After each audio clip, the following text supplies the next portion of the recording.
The Japanese troupe, directed by the undefeated world champion Count Koma, will perform jiu-jitsu, wrestling, boxing, and fencing matches.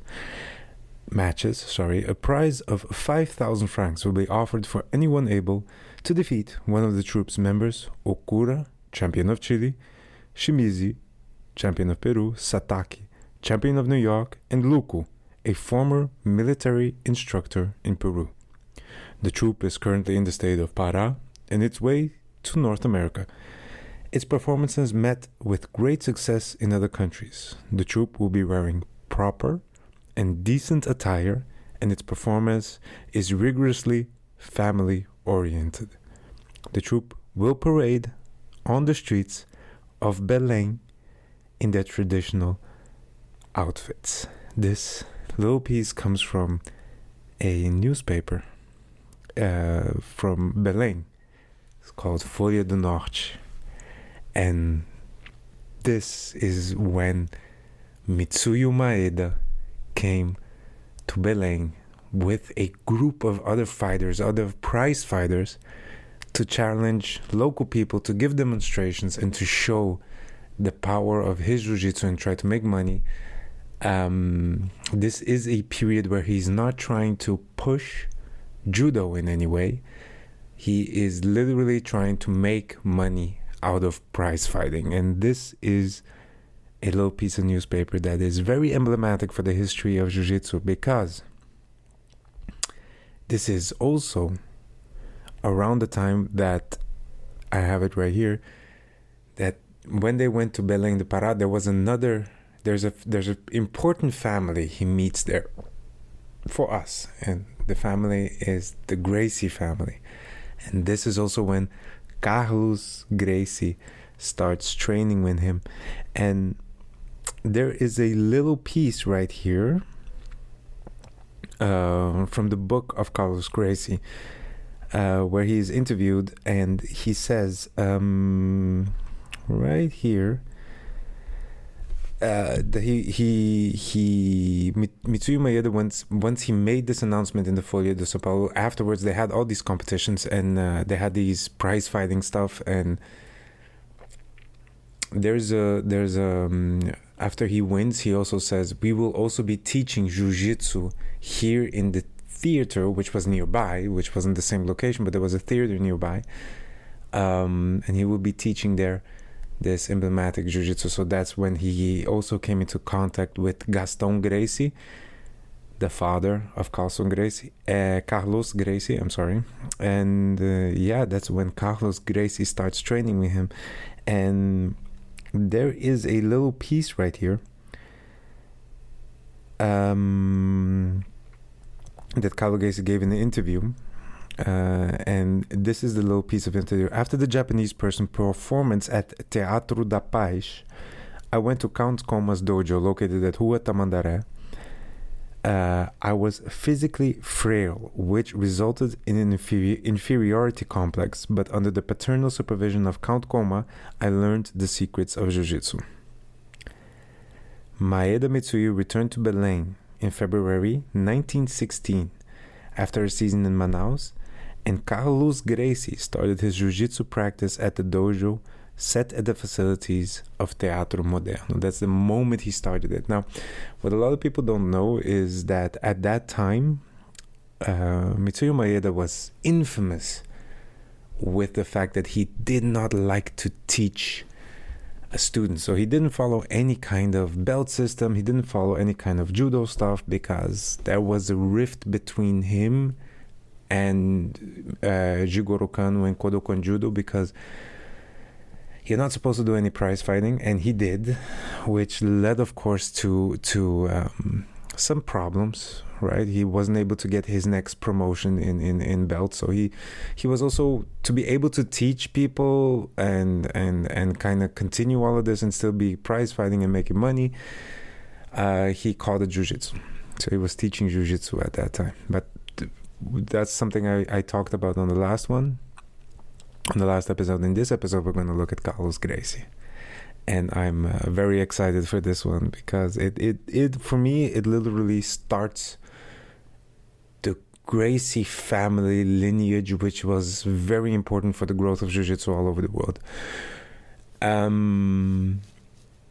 I believe that this is the point where Jiu-Jitsu goes out into the world, and this is the point that the Gracie families gets the Jiu-Jitsu of the Gracie families, the legend of the Gracies, let's call it like that, the dynasty of the Gracies, begins. And therefore, if you're doing Jiu-Jitsu today, this is kind of where it all started. And I hope you enjoyed this episode. Now, before I go deeper into the episode, I'm specifically only going to talk about Carlos Gracie and everything he did and how he got up to that and stuff like that. But there is a family background to this. There's a social backdrop to this. There is a country that is in turmoil. There's a whole history going around him, which enabled him to get to this point. So I'm going to make a couple of mentions during what I'm going to say today.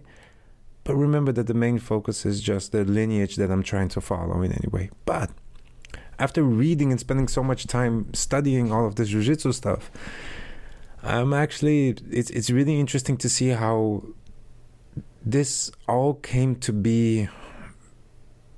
It is so interesting to see that all of history worked together to make this happen. If in any other situation, any other case, maybe it would have not gone this way. If it was somebody else, maybe it would have not gone this way, and we wouldn't have Brazilian Jiu-Jitsu the way we have it today. And how the whole of the social backdrop and society, and it being in a new country, Brazil was at that time still formulating a worldview identity in relationship to worldwide modernization. So it's very interesting to see how ideas and everything, like philosophical ideas, actually helped form Jiu-Jitsu and helped form martial arts within society at that time. If you want me to go through that stuff, I would love to. Just let me know. Let me know later in the comments if you wanna see that, or on Instagram or whatever. Just send me a message or give me money, something. So in 1916 is when Carlos started to actually go into Jiu-Jitsu. Before that, I have to mention the sponsors. Braus, thank you, Braus, very much for making it possible that we can do Jiu-Jitsu, I've been working together with them, and we're trying to create a fantastic future where which we also, and this is the most important thing, we're trying to help others through Jiu-Jitsu. So the fact that we're going to organize an event with Kaizen League, and I'm trying to do this so you can see the logo of Kaizen on my t-shirt, but yeah, camera is following me around, so not really useful. But yeah, Kaizen League, we're trying to do that. We're going to work together. We're going to work together for a donation, and we're going to create for the Browse Foundation. We're going to donate part of our winnings from Kaizen League to create wells in Pakistan through the Browse Foundation. So yeah, that's why I like to work with them. I'm also working together with Kaizen. I'm part of Kaizen. And that is because we want to bring the level of Jiu-Jitsu up in the Netherlands, up in Europe, and be bringing you high-level entertainment of Jiu-Jitsu, so that Jiu-Jitsu grows in Europe even more, so that we have more people to train with, so that more people know and get to learn about the sport, which has helped so many people. And it is a fantastic tool. I believe that it is a fantastic tool to make your life just a little bit better. That increases. It is such an important tool with so many little aspects to it that help everyday life and help you form discipline and help you form other things that are essential for something that I believe that there is a higher purpose in life. And on this path, I believe that Jiu-Jitsu is a great tool to have, a great walking stick to have with you. That's a beautiful way to say it. Oh my God, I'm getting more intelligent with talking. Let's continue. After they started Jiu-Jitsu at that time, he did 3 years of Jiu-Jitsu with somebody else that was there, and that is Jacinto Ferro, which is, if you speak Portuguese. That's a very funny name, but Jacinto Ferro was one of the primary or the first students of Maeda. So 3 years long, Maeda was teaching this jiu-jitsu wrestling hybrid kind of thing to Carlos and Jacinto. And Jacinto was the main student, and Carlos came afterwards, a really young guy. Stepped into the jiu-jitsu world because at that time young aristocratic men wanted to have, and this is very interesting, a better manly vision of themselves. So they were kind of sounds stupid. Nowadays we have the red pill where you have to do kind of a bunch of stuff to be a man or considered a man, where everybody there. At that time it was considered to be manly if you knew how to do a martial art, if you were of aristocratic descent, if you were well schooled and all these things. So that idea of like try to be the best man in modern society as best as you can was always an active thing. So you have to be physically fit and you have to do some kind of martial art. And at that time, the most modern thing, the most hippie thing to do, or the most, I don't know how to say this, the new trend was jiu-jitsu. At that time there was also capoeira, but capoeira was practiced by mostly African Brazilian descents, slave descendants, people that were actually still born at that time from cotton fields and sugarcane fields and stuff like that. And they were the ones that started the real Brazilian martial art in what some would say, and that is capoeira. And it was not well received by the aristocracy because they had, how do I say this? They had this European mindset of racial superiority above African descendants, and not only African descendants, like people that weren't white, basically. So that was kind of the mentality that was there. And there was in Brazil some intellectuals and some intellectuals, theologians and philosophers that did not believe in this kind of mindset, but it was the fast encroaching modernization that brought this kind of mindset to bear. So yeah, as a young guy, he came up, felt frail, felt small, wanted to get his status up, of course. So he started to do jiu-jitsu, and of course jiu-jitsu helps in that a lot. It is literally the answer to most of the things that at that time needed to happen to him to be more of an epitome of a man. So try to be more of a man by doing these things. Now these were 3 years that he spent under the tutelage of Mitsuyo Maeda, which was 100% focused on prize fighting and not focused on teaching at all. He did not want to teach, he did not like, but Jacinto Ferro was an excellent teacher, apparently was interested in teaching, and actually took over most of the teaching for him. He also never did any graduations. For example, there were no black belts in Belém, or very, very, very little amount of black belts in Belém at that time, in Manaus, under Maeda, which only proves that he didn't care for that part of it. Maybe that's as far as you can see or can see in the teachings of Maeda. After 3 years of learning with Carlos Gracie, or after 3 years of staying with Carlos Gracie, the whole family moved, mostly because of financial situations, mostly because of a loss of status, mostly because of bad decisions by Carlos Gracie, or by his father Gaston Gracie.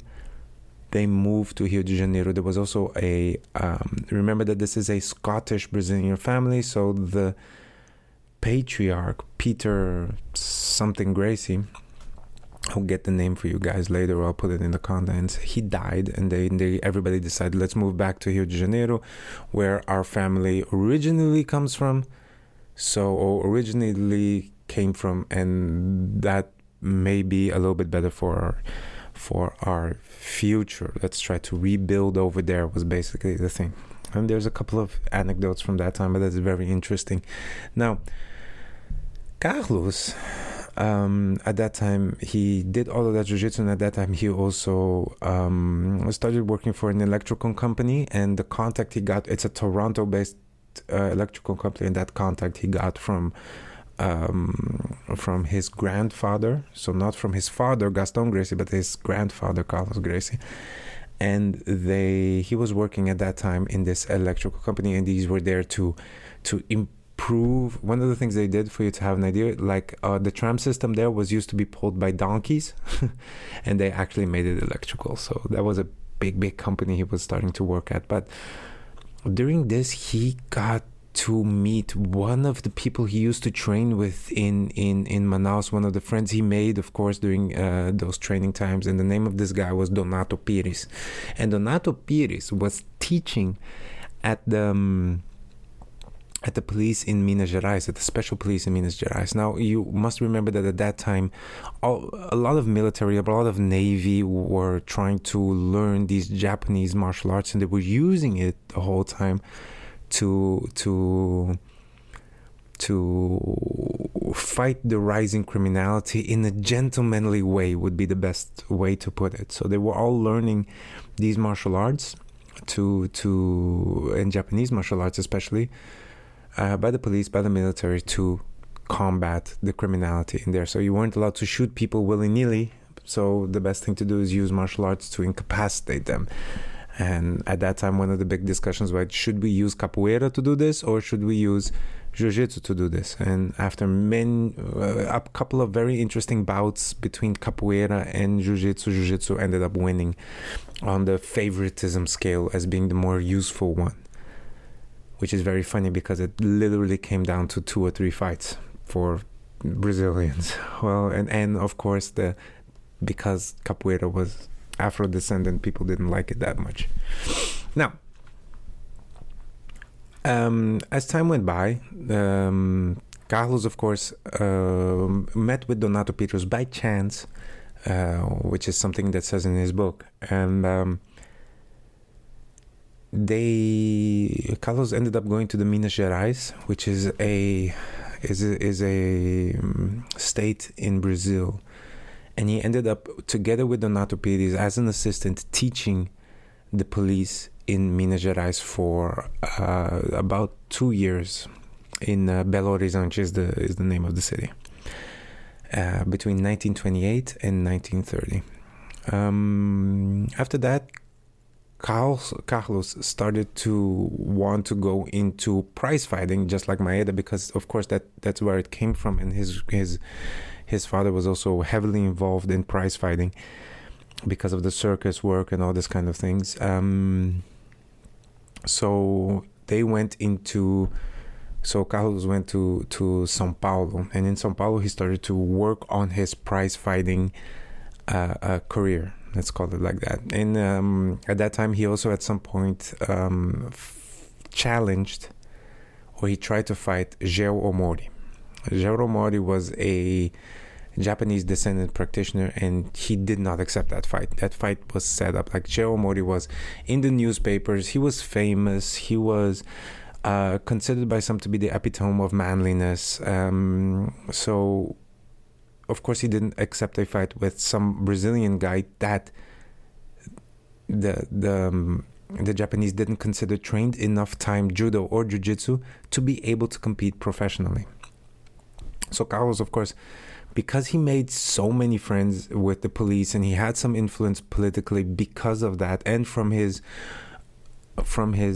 family, the aristocracy of his family, he had some good connections. They actually eventually were able to set up a fight between him and Geo Omori after he defeated, listen to this, Carlos Gracie fought a lot of Swedes that were brought in to teach wrestling to the Navy and the police in Brazil. So at that time, there were already Swedes in Brazil teaching wrestling to the Brazilian public, which is very interesting to know.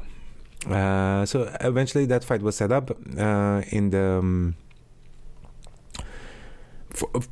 an idea of how important this fight was. It was kind of put in São Paulo, it was kind of set up to be in a sort of Madison Square Garden, or something that was called the Madison Square Garden of Brazil, which is crazy. Gracie at that time was hailed to be the only. Of course, these are newspaper articles, so there's a lot of play on words, and there's a lot of things that aren't true, and there's a lot of things that are made, of course, bigger than they actually are, because they're trying to sell something at this time. This is a piece from a newspaper that I'm going to read to you, Folha da Manhã, and it's from January 1930. So the fight went on, it happened, and this is a little piece. The Folha da Manhã said that in the second round, Gracie placed an armbar on Omori, who refused to surrender. Gracie, surprised and confused, waited for the referee's decision. Upon the referee's hesitation, Carlos loosened the arm lock, allowing Omori to escape. The newspaper, stunned by the latter's stamina, offered a stereotypical explanation that Omori's behavior reflected the secret pact made by Japanese fighters that forbid them to surrender when fighting outside of Japan. In the following round, however, Omori almost had Carlos knocked out through a violent throw. Gracie's moral victory, as described by the newspaper, clearly upset Omori, who asked for a rematch that was promptly accepted. In the second fight, Omori lost his temper and sought to throw Gracie outside of the ring. In the end, according to the newspaper, the Brazilian finished the fight with the advantage. The two matches against Omori in São Paulo boosted Carlos's confidence, but also boosted something else: the fame of Carlos. I will go into a little bit of a social situation and a little bit of a, how do I say this? Not only a social situation, but kind of like what's going on in the backdrop. At this time, there are a couple of intellectuals going around, and one of them is named Monteiro Lobato. And he says that it's very important for there was so much immigration going on, and they wanted to be more nationalistic, so it was more important to be Brazilian than it was to be Western. And his ideas were kind of fighting back against the Western ideology. And one of the things is, and you kind of see this up until today, and there is this, he analyzed like football matches and everything like that against British expats. So the British, they created the football, and the Brazilians were fighting it. And eventually the Brazilians kept losing to them until the Brazilians actually started winning a lot more against the expats and the British expats, which is something that he used in the explanation of his theory and explanation of his philosophy, which was sport is very, very important. Why? Because it promotes individual initiative, competition, and progress. This was very important because it was kind of a way of fighting back against other nationalities. So it was at that time when this idea came out that he was saying, like, it is very important for the Brazilians to, with this modernity and progressiveness and everything like that, to be able to establish themselves. What they had to do is they had to eat or cannibalize, in a way, all this Western influences, and then throw everything back up in a Brazilian way. So everything that the Westernization brought and the modernization brought, they had to take that and transform it and make it Brazilian. And to this day you can see it, because in Brazil we have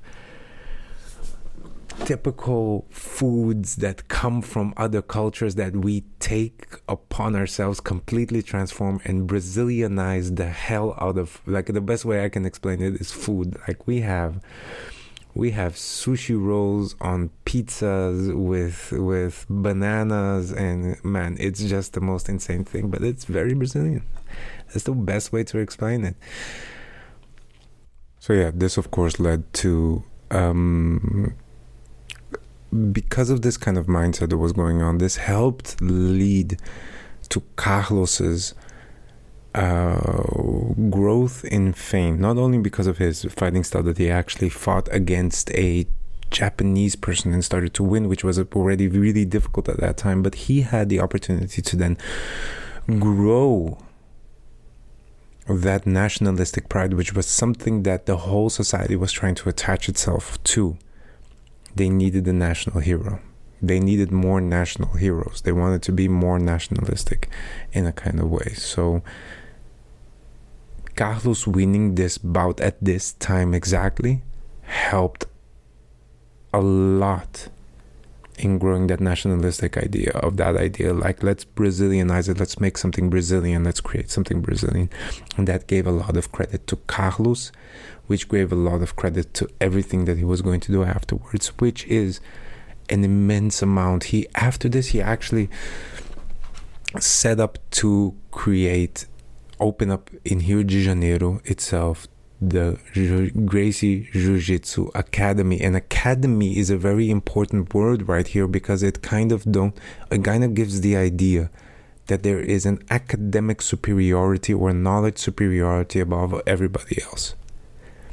After that, of course, Julio Gracie, the Carlos Gracie Jr., the whole extension and the creation of the family started here, and then went all the way into today's time, where we have Julio Gracie.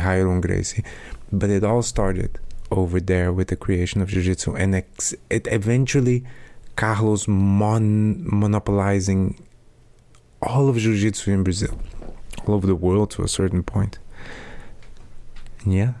This is where I'm going to stop the episode. I'm going to go on to talk more about what he did right after opening that gym, because there's a lot more to come. Only I'll give it up in bite-sized pieces, so that there is little by little, there's growth on your side and on mine. All right. If you want to hear more about the philosophy, the backdrop, and the social aspects of everything that is going on, let me know in the comments, and I will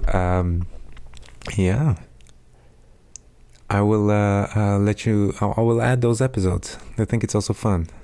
And thank you very much for listening. I hope you have a wonderful day. Remember, Jiu-Jitsu is a fantastic tool to walk the path of life. I'm always careful to say that it's a lot of people say it's a way of life. And to a certain extent, I can agree to that. But mostly, I would say that it is a very good tool. It is a very good thing to have and to know and to add. There's a purpose in your life. You are made fearfully and beautifully, and